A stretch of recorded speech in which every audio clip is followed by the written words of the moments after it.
Here in Cuba, baseball is a national passion. And this all-women umpire team is winning praise as they travel the island to oversee several national championship games. The first group of women to call the shots in a profession and a sport dominated by men. Former baseball and softball player Janet Moreno broke into the top league as an umpire 18 seasons ago. I was the first woman in the world to work in the major leagues in her country, but this year we managed to have a complete group of female umpires in Cuba's 62nd National Series. She was joined by 3 others a few months ago, known as the Cuban Four. Even in U.S. Major League Baseball, the world's most watched baseball tournament, there has never been a female umpire. This is Cesar Valdez, the head of rules and officiating for Cuba's National Baseball League. I've been around part of the world, and in the sense of umpiring, there is currently no group of 4 women working together anywhere else in the world of baseball. The gravity isn't lost on Moreno's colleague, Miroslava Kumbo. For me, it is a source of pride to be here and to represent this collective of women who have given us an important task, and we have been able to develop it and perform it throughout the series. The women swap jokes and jabs as they prepare for a game. A camaraderie, they say, has helped them succeed. Cuba has recently allowed women to participate in other sports where they had been previously relegated to lower or amateur leagues.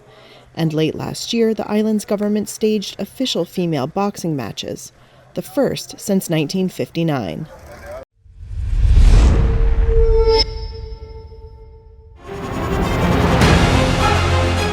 Email exchanges from inside the BBC, they talk about the risk of violating Indian laws. It's easier to rake up the freedom of speech debate, but does it give anyone a free pass to knowingly violate the law?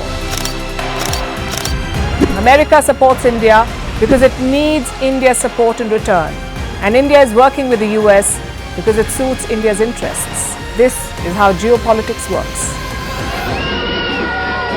Last night, he diffused a crisis with his defense minister. But today, Netanyahu was confronted with a new problem. His cabinet seems to have rebelled against him. The UK is looking at the Indian subcontinent to fill its coffers. That India seems to be negotiating from a position of power, like a partner and not a former colony.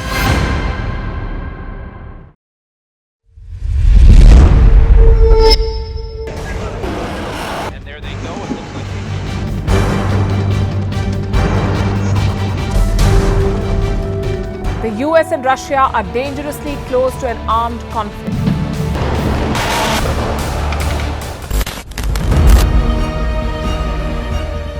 This year, 2023, New Delhi will be the capital of global diplomacy. For a country as diverse as ours, with 88% of the population illiterate, it was a very big deal to write a constitution, and that too, the world's largest.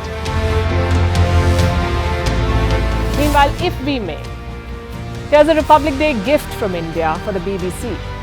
A list of suggestions for the BBC for their upcoming documentaries. Number 1, the Kohinoor and the colonial loot.